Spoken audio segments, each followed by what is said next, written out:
Bienvenidos a un nuevo capítulo del programa Más Conocimiento de Campus TV en coordinación con la Dirección de Investigación de la Universidad de Talca. En este capítulo vamos a conversar con la doctora Cecilia Albala, quien es profesora titular del INTA de la Universidad de Chile. Ella es especialista en salud pública y especialmente ha trabajado muchos años en adultos mayores y en nutrición. Vamos a conversar sobre demencia, vamos a conversar también sobre osteoporosis, sarcopenia y síndrome de fragilidad. Todas patologías que afectan a las personas mayores. Para conocer más sobre estas patologías y las recomendaciones que ella va a entregar para los adultos mayores y también para sus familiares, acompáñenos en Más Conocimiento.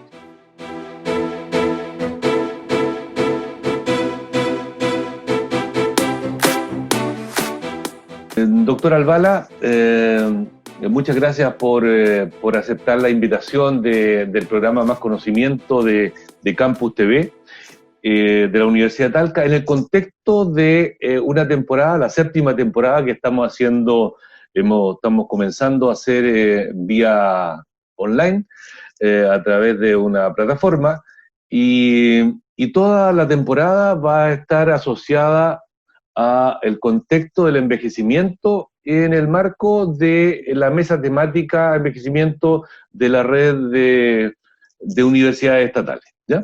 Gracias por aceptar la invitación, Cecilia. Encantada, muchas gracias a ti por invitarme. Tú sabes que estoy siempre dispuesta a cooperar con la Universidad de Talca. Así, siempre ha sido así. Te lo agradezco mucho. Para nuestros telespectadores voy a mencionar muy brevemente, en realidad, tu vasto currículum. Tú eres médico cirujano, licenciada en salud pública, profesora titular del INTA en la Universidad de Chile, miembro de número de la Academia Chilena de Medicina del Instituto de Chile, condecorada con condecoración al mérito Amanda Labarca el 2018, y en el ámbito de las investigaciones trabaja en investigaciones clínicas, epidemiológicas, en enfermedades crónicas asociadas a nutrición, obesidad, envejecimiento, epidemiología genética, y todo esto se ha traducido en muchos libros, capítulos de libros y sobre 100, en realidad sobre 150 publicaciones científicas. Un vasto currículum, ¿ya? Por lo tanto, es en realidad un privilegio para Campus TV poder tenerte en uno de sus capítulos y en ambos bloques, como ya te comentaba, de este capítulo. Y vamos a abordar varios temas en ambos bloques, ¿ya? Y el primer bloque lo vamos a asociar o a dedicarnos a la enfermedad demencia. Primero, Cecilia, para nuestros telespectadores, ¿verdad? Siempre con un lenguaje que sea entendible por todos, yo sé que eso tú lo sabes hacer perfectamente. ¿Qué se entiende por demencia? Mira, el concepto de demencia en realidad es un término general que incluye varias enfermedades, pero que y son la mayoría progresivas, que afectan fundamentalmente la memoria y otras habilidades cognitivas. Por ejemplo, el deterioro de la función cognitiva, en este caso, va más allá de lo que pudiera considerarse un envejecimiento normal. Y entonces lo que se afecta es la memoria, el pensamiento, la orientación, la comprensión, la capacidad de aprendizaje, el lenguaje incluso y el juicio. Esto ocurre en forma progresiva, parte con apenas las personas se dan cuenta porque se le empiezan a olvidar más las cosas, de repente se pierden, vas donde estoy, empieza suavemente y va progresando en el tiempo. Y la demencia, que entiendo que es un concepto o es una patología, en términos generales voy a decir amplia, entiendo que hay algunas específicas. La primera que me recuerdo es, por ejemplo, Alzheimer. ¿Está en ese contexto? Claro, lo que pasa es que de todas las demencias, que ahora, de acuerdo al último manual de clasificación de enfermedades psiquiátricas, se llama trastorno cognitivo mayor, así se llaman ahora, de acuerdo al DSM-5. Todas estas demencias, la mayor parte, el 70% son enfermedades de Alzheimer. 70%. Y el 70, entre 60 y 70. Y el resto son, pueden ser generalmente vasculares, derivadas, por ejemplo, de pequeños infartos cerebrales, por hipertensión o aterosclerosis. Son derivadas también de otra forma que se llama demencia por cuerpos de Lewis, que afectan más bien la parte frontal. Y hay formas mixtas. Pero en general, cuando la gente dice demencia, la mayor parte son enfermedades de Alzheimer. Oye, Cecilia, esta enfermedad de Alzheimer, que en términos muy generales, sin entrar en los detalles técnicos de la fisiopatología, ¿qué ocurre en el cerebro? ¿Qué está ocurriendo en forma progresiva allí? Lo que pasa es que, a ver, en términos simples, como que el cerebro se empieza a ver invadido por una proteína amiloide, etcétera, que va invadiendo y va, te diría, bloqueando la comunicación entre las neuronas, haciéndolo muy simple. ¿Qué hay de cierto a propósito de neuronas? Que las neuronas, a diferencia de otras células, no se regeneran. ¿Es eso cierto? No es. Puede que la regeneración no sea tan frecuente como en otras células, pero sí hay regeneración. Ahora, el problema de estas enfermedades es que hasta el momento no tienen cura. Cura se refiere a mejorarse definitivamente. Solo se pueden retardar un poco o mejorar la calidad de vida con algunos medicamentos, pero no hay curación por el momento, aunque hay muchos fármacos que están en experimentación para el combate de estas enfermedades.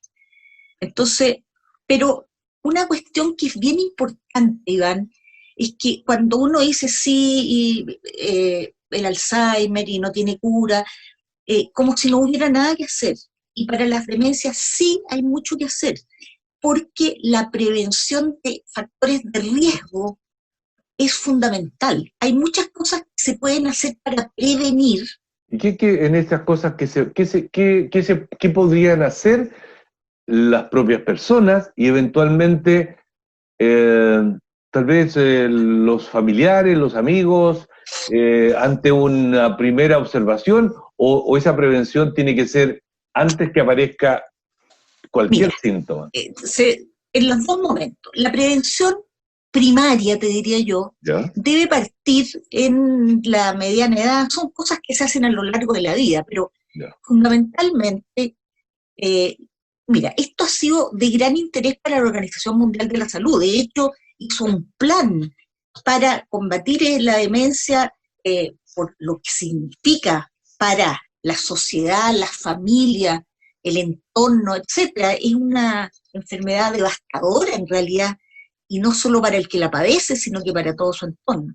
Entonces hay preocupación en distintos ámbitos, desde los impactos sociales y económicos, los derechos humanos, pero en términos de prevención, hay prevención desde, como te digo, la edad media de la vida, combatiendo, primero, enfermedades crónicas que se sabe que pueden llevar a una demencia multiinfarto, por ejemplo, o favorecer la aparición de demencia, como son diabetes, hipertensión, por ejemplo,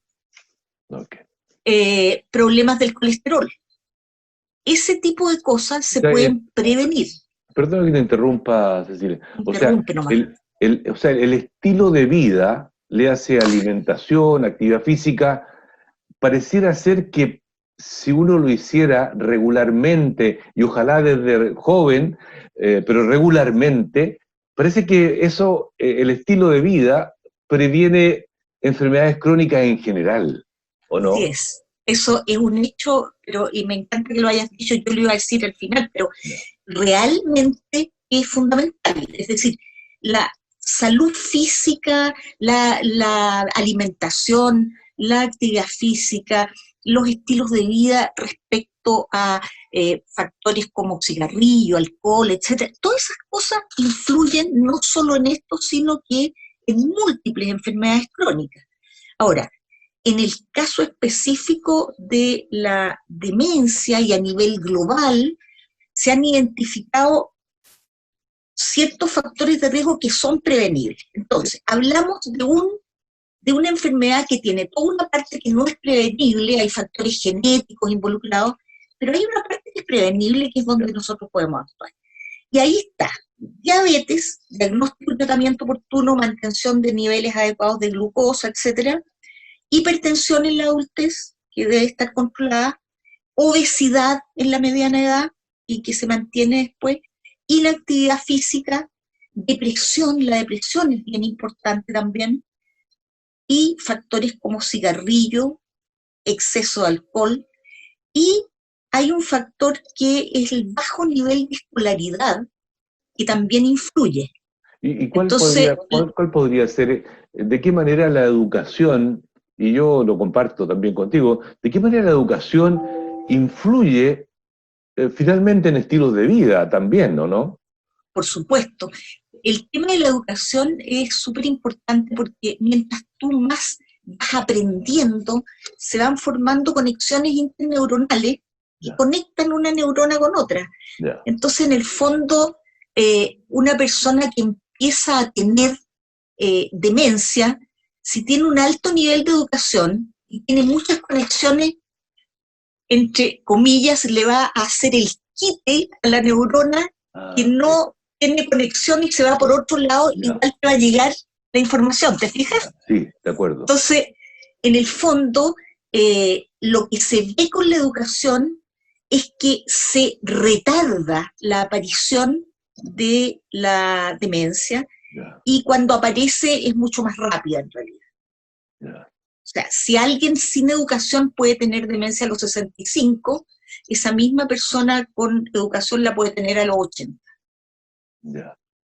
Mira, interesante ese. Y a propósito de demencia, ¿qué porcentaje aproximado de la población, entendiendo que tú me decías que el 60-70% de las demencias son Alzheimer, qué porcentaje de la población adulta o adulta mayor, no sé, como de 60 y más, de 60 y más, puede presentar demencia o algún tipo de demencia? Mira, hay mucho estudio a nivel mundial y lo que se ha visto es que entre el 6 y el 8% de la población mundial de 60 y más presenta esta enfermedad, y con el aumento de la longevidad, ¿no es cierto?, y el aumento de los adultos mayores, las cifras van subiendo aceleradamente, porque el 6 al 8 de los mayores de 60 y los mayores de 60 aumentan cada vez más. Ahora, en América Latina, estamos en orden de 6,5 a 7, y eso en Chile es más o menos similar. Hay datos chilenos, seguramente tú has hecho estudios al respecto. Ya. O sea, son cifras, las cifras mundiales también se reflejan a nivel nacional. Ya, interesante. Y a propósito de, imaginémonos en una situación en que ya hemos hablado de prevención. Imaginemos que aparecen los primeros síntomas, ¿ya? Hay recomendaciones de ver, estoy pensando en el telespectador, ¿a qué médico, qué tipo de especialidad médica tendría que ir el paciente, o bien el familiar recomendarle al paciente a qué especialidad médica hay que recurrir?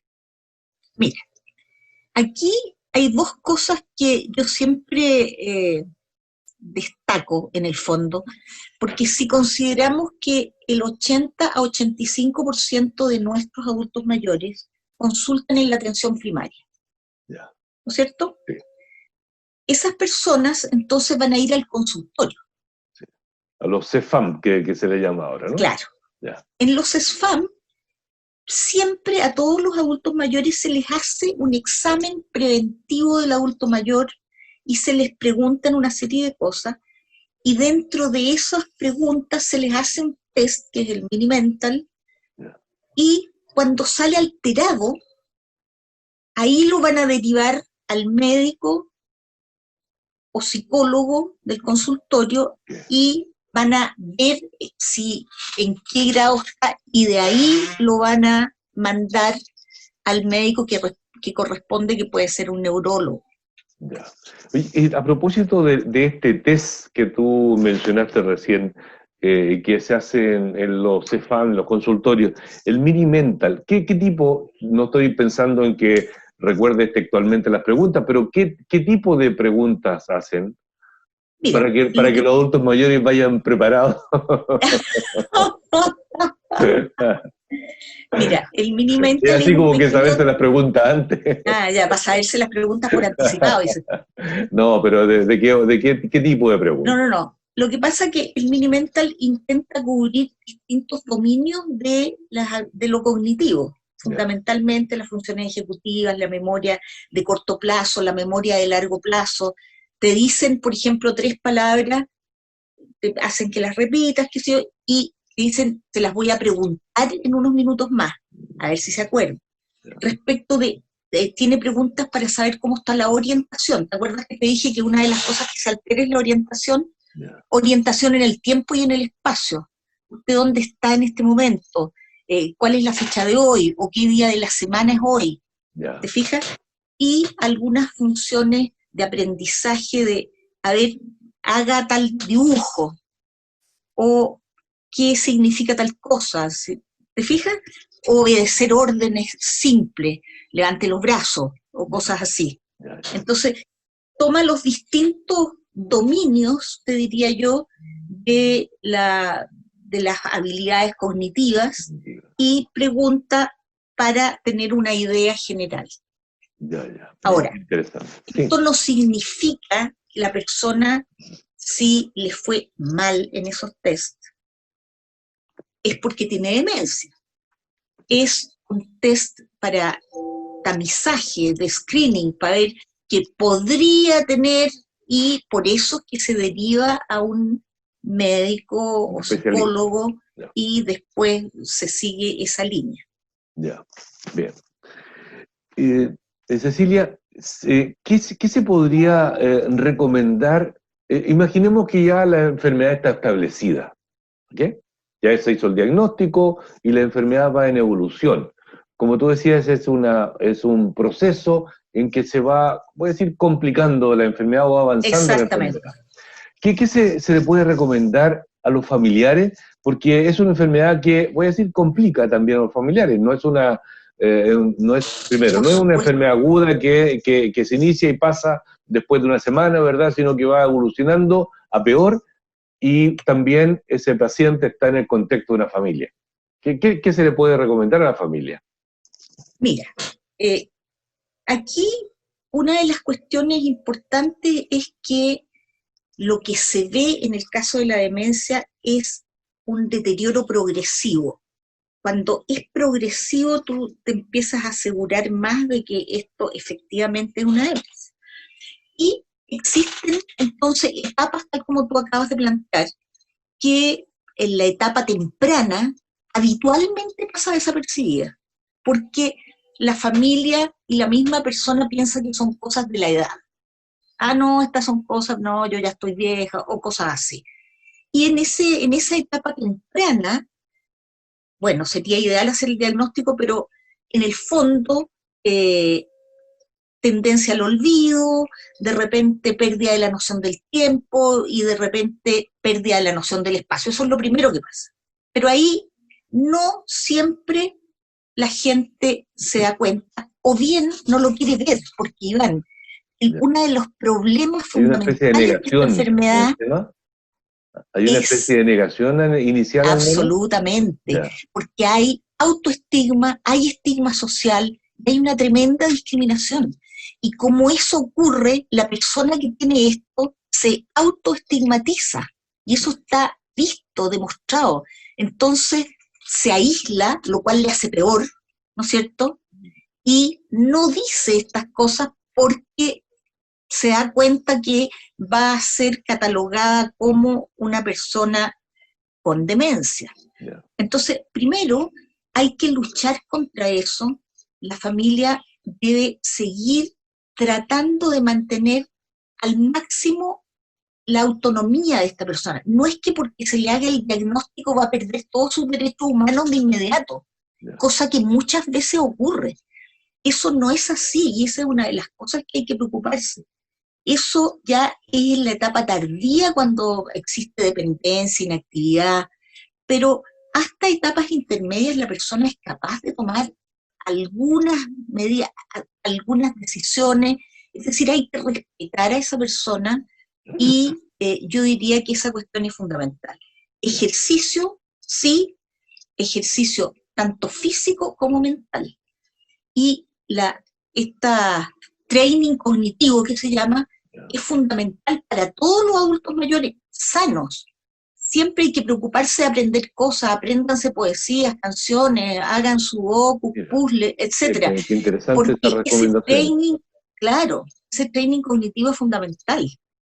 Mantener la gente ir que le gusta. entrenándose el adulto mayor, mantener el cerebro activo, digamos. Exactamente. Mira, me ha tocado ver exposiciones de pintura de personas con Alzheimer en el extranjero preciosas. Mira. O sea, hay que mantener, si tú pintabas, seguir pintando, o los músicos, por ejemplo, estas habilidades musicales no se olvidan. Entonces la gente, escuchar música, tratar de identificar las personas que lo interpretan, etcétera. A propósito de lo que recién comentabas de música, que no se olvida, vía Facebook llegan muchos videos, ¿verdad? Y hace 2 o 3 días atrás me impresionó una persona que tenía un cierto avance en Alzheimer, y su hijo lo sentó al lado, frente al piano, y le dijo, seguramente en algún lenguaje, le dijo, papá, y el señor, que en otras situaciones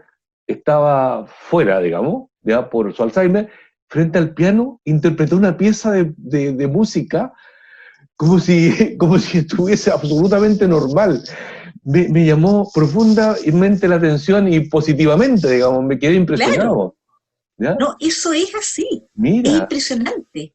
Fíjate que conozco el caso de un médico radiólogo, ¿ya?, que le dio Alzheimer, y que entonces estaba ya en etapa intermedia, incluso en el hospital, pero seguía informando radiografías de tórax, por ejemplo, que está perfecto, o sea, ya era el maestro de todos los radiólogos. Ya, mira qué bien. Doctora Albala, vamos a hacer una pausa, ¿ya? Ya.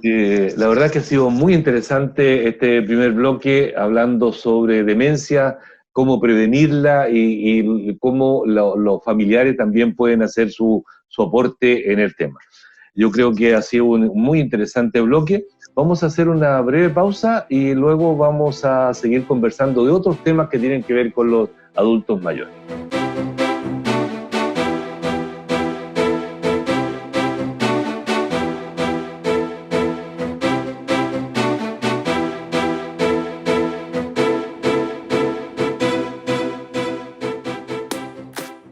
Doctora Albala, estamos conversando sobre temas que importan a los adultos mayores y a los familiares de los adultos mayores. Y en el primer bloque conversamos sobre demencia y todos sus importantes aspectos. Y en este segundo bloque vamos a hablar de osteoporosis, sarcopenia, fragilidad en el adulto mayor. Para comenzar, creo que puede ser interesante que comencemos hablando de osteoporosis, y que muchos adultos mayores por allí se han visto enfrentados a esta patología, han tenido que hacerse exámenes, le han recetado calcio y otras cosas. ¿Qué es la osteoporosis? Mira, quisiera partir por decir que con el envejecimiento se producen importantes cambios de la composición corporal de los adultos mayores, en forma normal y natural. Dentro de esos cambios se produce una disminución de la masa ósea, que vamos a hablar inmediatamente, y eso es un tremendo factor de riesgo de osteoporosis.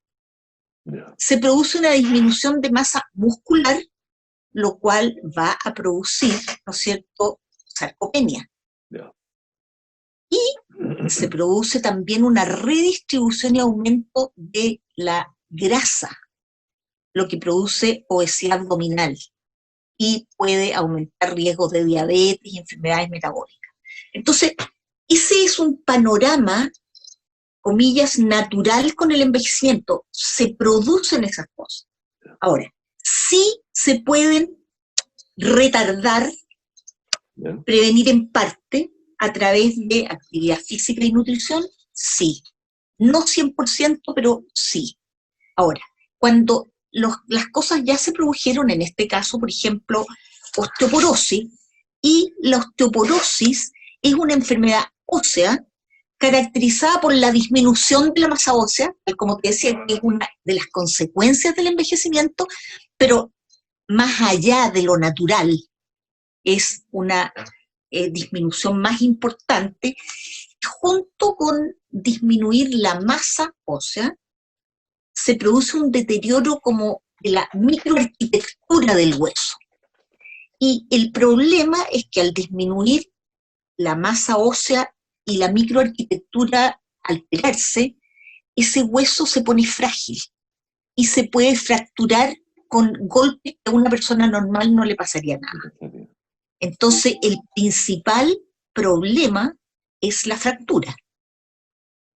Eso es lo Porque que le llaman... cuando tú tienes osteoporosis, eso no te duele. Ya, perdona, ¿Ya? a eso está dentro del contexto de lo que le llaman una fractura patológica, en el sentido de que el mismo impacto a un joven no le va a ocurrir, por ejemplo. Exactamente. Ya. Sí, así es. Se llaman fracturas frágiles o tal como tú planteas, porque son golpes que no necesariamente a otra persona no le habrían fracturado. No le habrían fracturado. El mismo impacto no le habría quebrado el hueso, digamos. Exactamente. Ya. Pero piensa en un hueso que le falta calcio, que está delgado, digamos, no sé si... Está fácil imaginarse eso. Está menos denso, digamos. Tiene menos densidad, o sea. Exactamente. Entonces, esto produce una tremenda carga de enfermedad a nivel mundial. La cantidad de fracturas a nivel mundial, de fractura osteoporótica, es impresionante. Y la otra cosa es que las mujeres tenemos mucho más riesgo que los hombres a tener osteoporosis. ¿Y eso a qué se debería? Te voy a decir al tiro. Yeah. Se estima que más o menos 1 de cada 3 mujeres van a tener osteoporosis y 1 de cada 5 hombres. Yeah. Después de los 50 años. Yeah. De los 50 para arriba. Ahora, ¿por qué las mujeres tenemos más osteoporosis? Hay 2 tipos de factores. Factores, yo te diría, biológicos, son propios del hecho de ser mujer. El hueso de la mujer es más chico, el hueso de la mujer, nosotros tenemos menos masa muscular, menos masa ósea, por el hecho de ser mujeres, en sí mismo.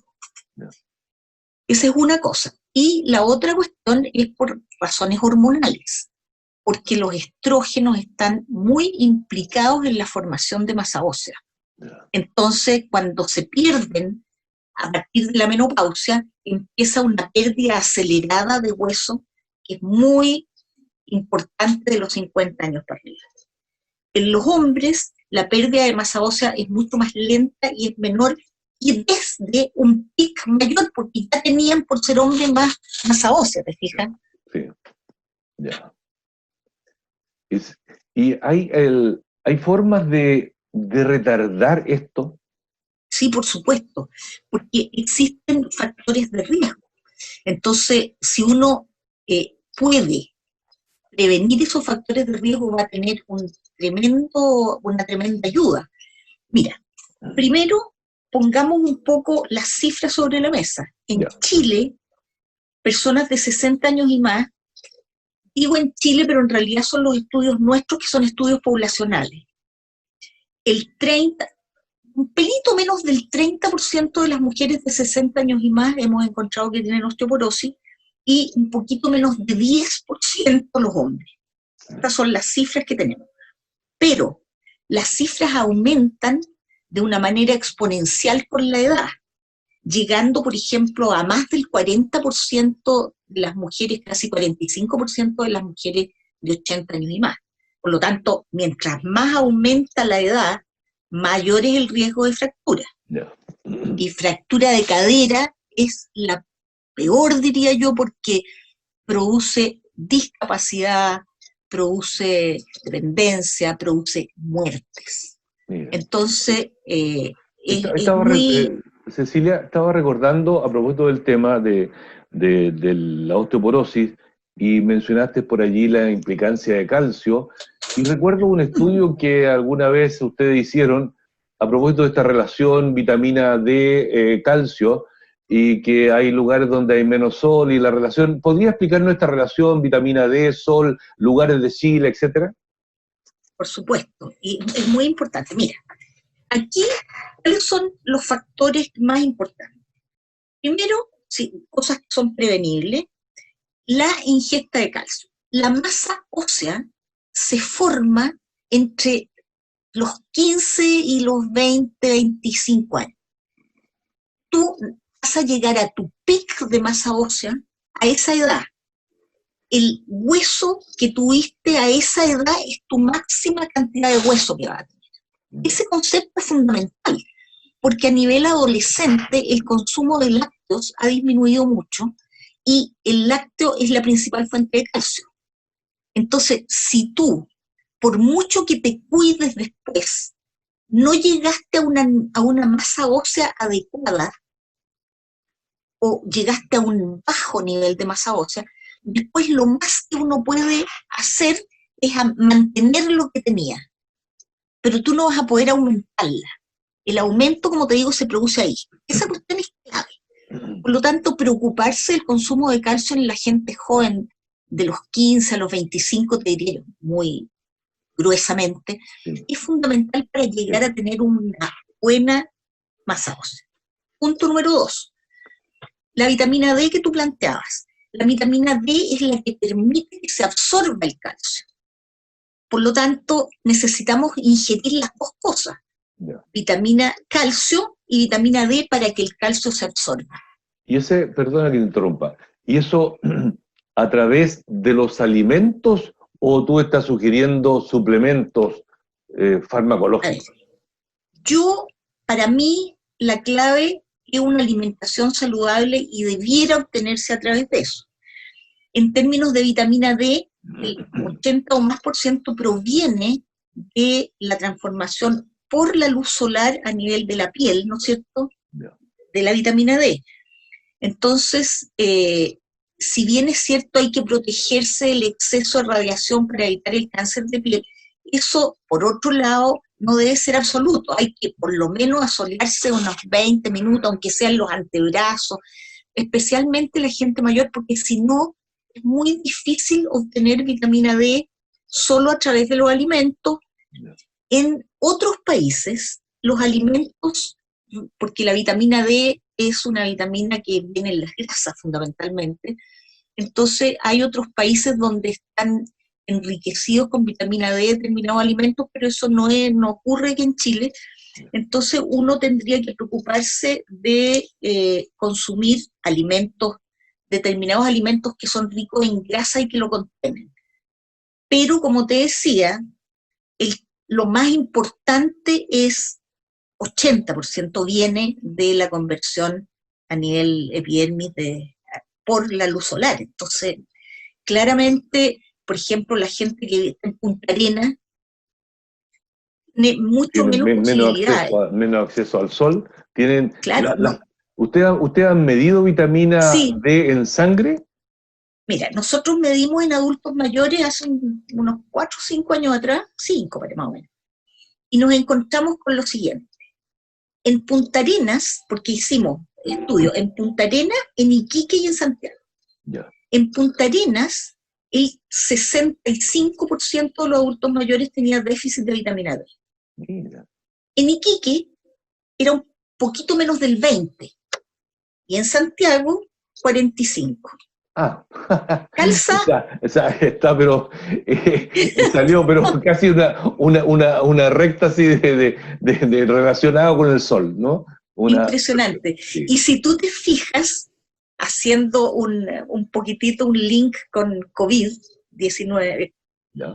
resulta que tú, si te fijaste al principio de la pandemia, en Punta Arenas es donde había más casos Sí, por habitante. sí, En el norte menos, antes que ya llegaran las infecciones masivas, me refiero. ya, Entonces, eso también en alguna forma, porque la vitamina D se ha visto que se expresa en las células bronquiales, se fija a través en todo el pulmón, y ya. esto permitiría ayuda a la defensa y a la inflamación que se produce a nivel pulmonar. Y hay algunos estudios que hablan de la inmunonutrición, cómo a través de nutrirse tú puedes mejorar la inmunidad.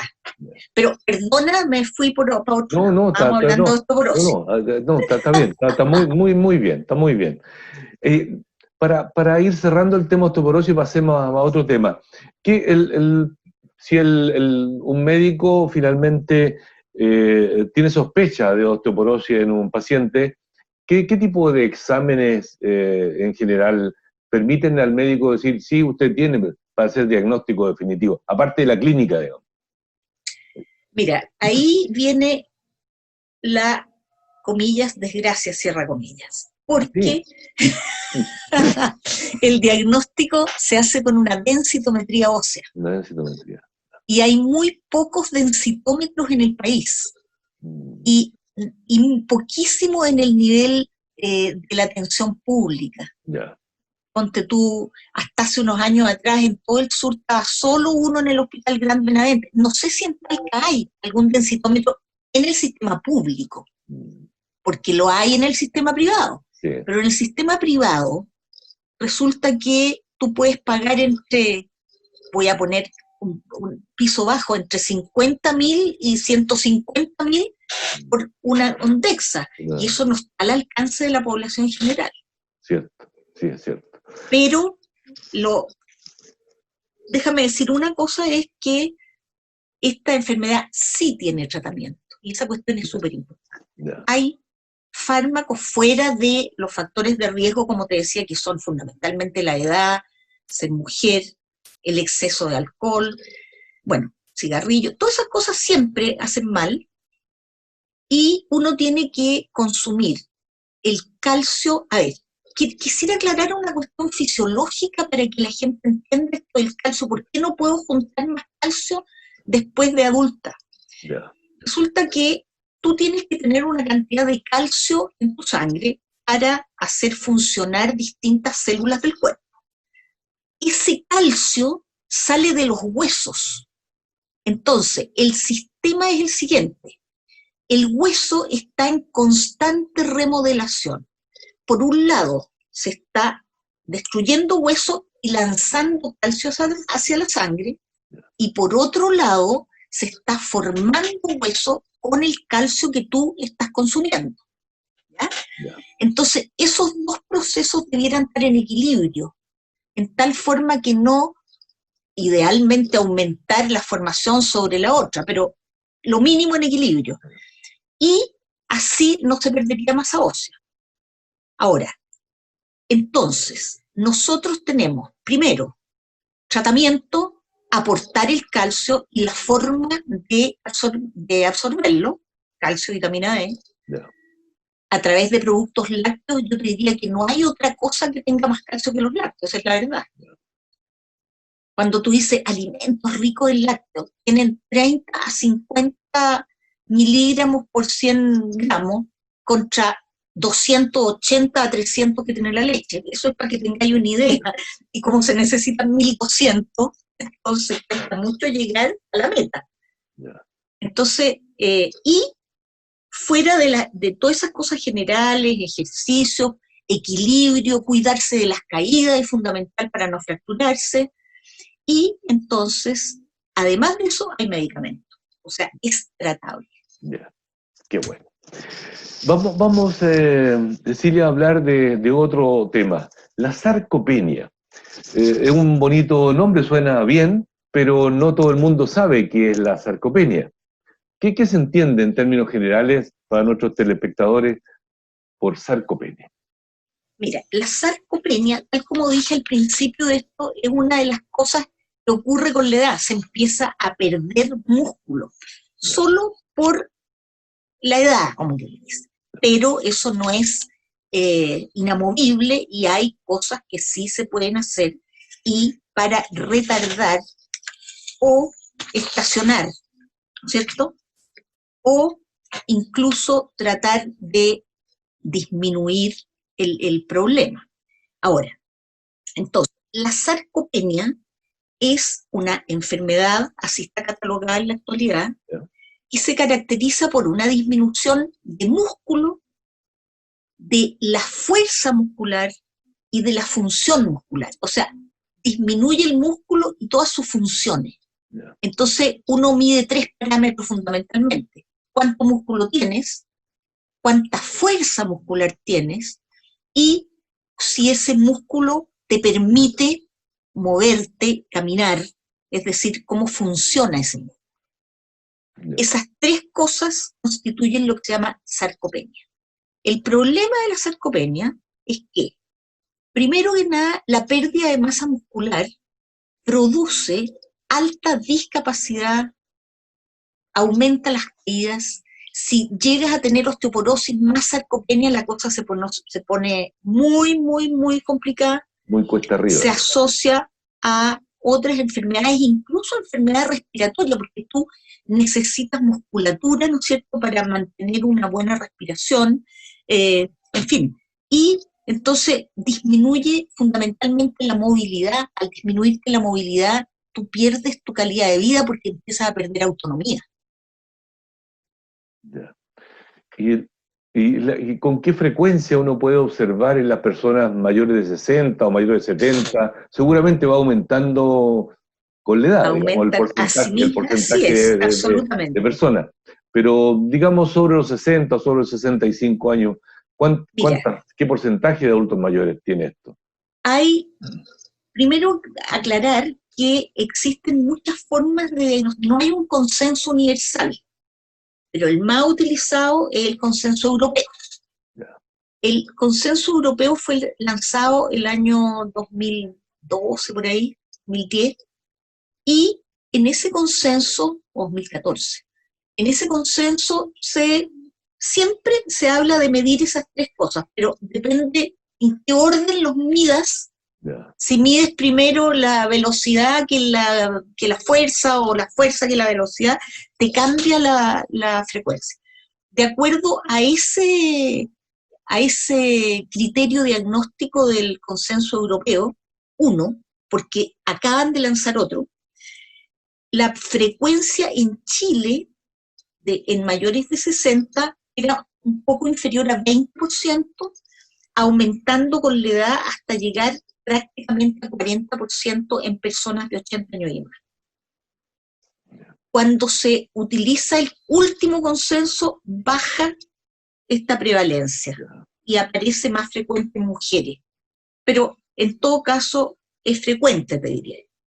Vamos a hacer una especie de link aquí de interacción, unión con otro concepto, porque tú me estabas hablando de fuerza y me estabas hablando de velocidad asociada a musculatura, ¿ya? Claro. Y por otro lado estoy recordando este concepto de síndrome de fragilidad en los adultos mayores, ¿ya? En que en las escalas que miden, ¿ya?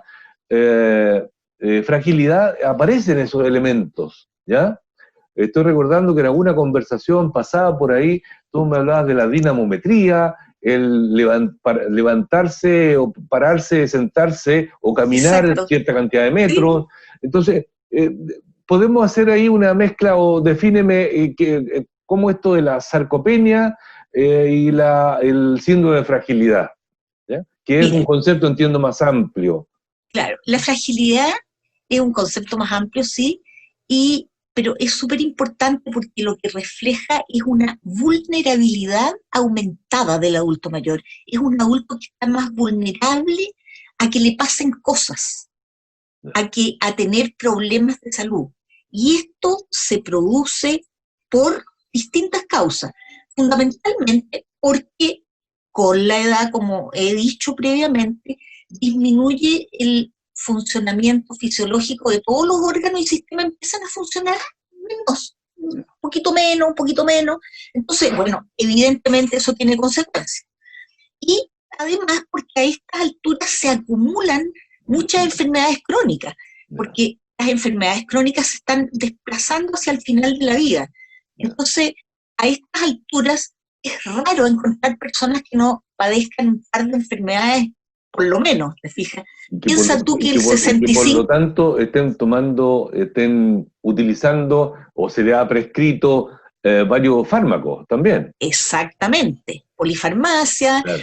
Y piensa tú que el 65% de los adultos mayores en Chile tienen hipertensión, que el 30% tienen diabetes. Y tú ya con eso, el 40% de las mujeres tienen problemas osteomusculares, de artritis, en fin, hay, qué sé yo, 10, 12% que tienen problemas de bronquitis obstructiva crónica. Entonces, se van acumulando, se produce esta vulnerabilidad aumentada.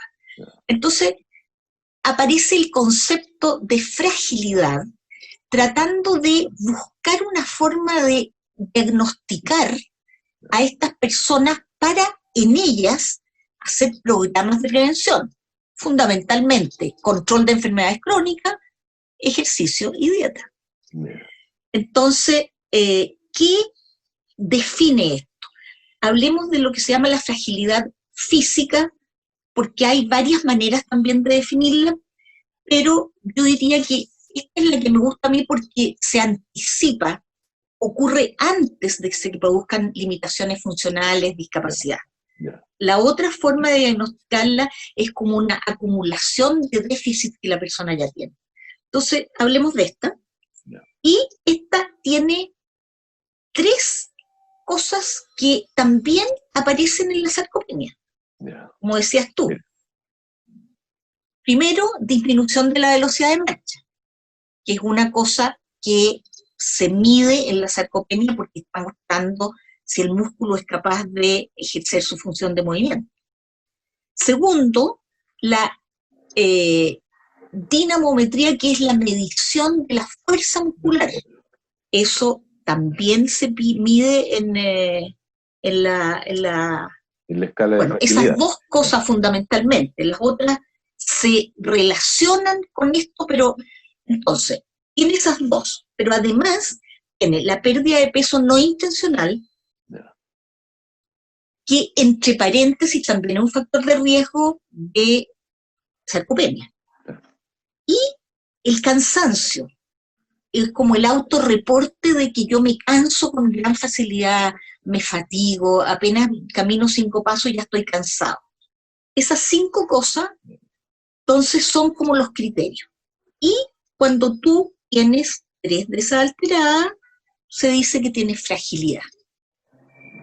Si eso, entonces, como tiene 2 elementos que son también están presentes en la sarcopenia, se produce una superposición de ambas cosas y se ha visto que hay alrededor de un 70% de superposición. Es decir, de la gente que tiene fragilidad, hay entre 60 y 70% que tiene sarcopenia. Y viceversa. ¿Cuál es la lección para esto? Es que si tú te encuentras con una persona con fragilidad, por favor, haz y mira si tiene sarcopenia. Y a la inversa también, porque sabemos que se sobreponen. Mira qué interesante. Cecilia, estamos acercándonos hacia el final de la conversación, de esta interesante entrevista, y me gustaría que, porque he visto durante la conversación que se van superponiendo elementos desde el punto de vista de la prevención. ¿Qué mensaje piensa que podrías tener la posibilidad de entregarle a través de esta entrevista?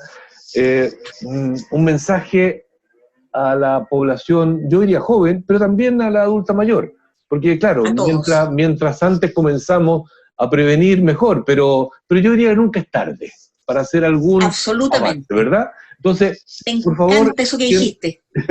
claro, por favor, siéntate en libertad de entregar mensajes asociados a prevención de estas enfermedades crónicas y que van aumentando con la edad, pero si tuviésemos, voy a decir, decisiones personales y también decisiones políticas, digámoslo, podríamos retrasarla lo más posible. Por favor. Mira, primero quiero hacer un punto que tú lo mencionaste y que realmente es fundamental. Siempre, a cualquier edad, es posible prevenir. Hay personas que dicen, no, ya me fregué, ya tengo... No, siempre. Existe un tremendo potencial de prevención en los adultos mayores. O sea, si usted no ha hecho nunca gimnasia, qué pena, pero ahora puede hacer y va a tener un efecto positivo. Entonces, yo diría que los estilos de vida saludables a cualquier edad son fundamentales. Dentro de esos, en personas mayores, la actividad física y la nutrición y la participación social, diría yo, son elementos clave. Dentro de la actividad física hay dos tipos de ejercicios que habitualmente se hacen, ¿no es cierto? Que son los ejercicios llamados aeróbicos, que es caminar, andar en bicicleta, nadar, etc. Y los ejercicios de resistencia, que son desde lo de las pesas, pero cosas sencillas, subir escalas, pararse y sentarse de una silla sin apoyarse, hacer encuclillarse, etc., son ejercicios de resistencia. Ahora, se ha visto que los ejercicios aeróbicos son los mejores para mejorar la irrigación en el cerebro y por esa vía, ¿no es cierto?, prevención de problemas cognitivos, y los de resistencia, los mejores para mejorar masa muscular. Y por Pero lo tanto, prevenir el adulto mayor es uno, y tiene que hacer las dos cosas, por lo tanto la recomendación es hacer ejercicios llamados mixtos, haga las dos cosas. Trate de caminar, la caminata es un ejercicio maravilloso, y trate de hacer algunos ejercicios de resistencia como subir y bajar la escala, o peldaños de escala, o pararse y sentarse en una silla. Estoy diciendo cosas simples que puede hacer cualquier persona en su casa. Eso hágalo 2 o 3 veces al día y muévase. Perdona que te interrumpa, Cecilia. A propósito del confinamiento de estos tiempos de pandemia, y que tú decías, y tú dijiste, el adulto mayor, y centrémonos en el adulto mayor, ¿ok? Sí. Y que está en confinamiento, incluso más que otros, ¿ya? Sí. Estas actividades que tú mencionas, actividad física, entiendo que las puede hacer en casa, ¿verdad? Claro. Puede caminar por su casa, puede pararse, sentarse, cosas de ese tipo, ¿o no? Para hacer el link con la pandemia, ¿ya? Claro. Mira, de hecho, hice un video, puse a mi marido de actor ahí, haciéndolo hacer ejercicio de resistencia, que se pueden hacer en la casa. Como, por ejemplo, pararse y sentarse en una silla, encuclillarse varias veces, empinarse en la punta de los dedos, eso sirve de equilibrio. A ver, la otra cosa es estar sentado y estirar las piernas. ¿Te fijas?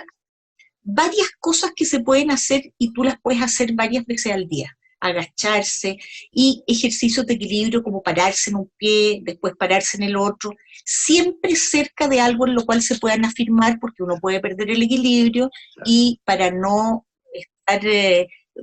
correr riesgos. Esa es una cosa. Buena idea.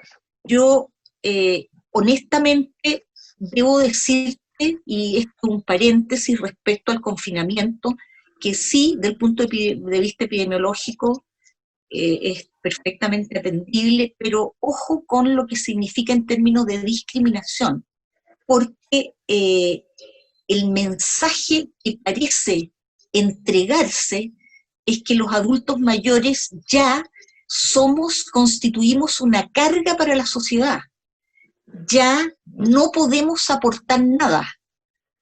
Yo no me considero así. Y esa discriminación, te fijas, va en contra de los sentimientos del adulto mayor.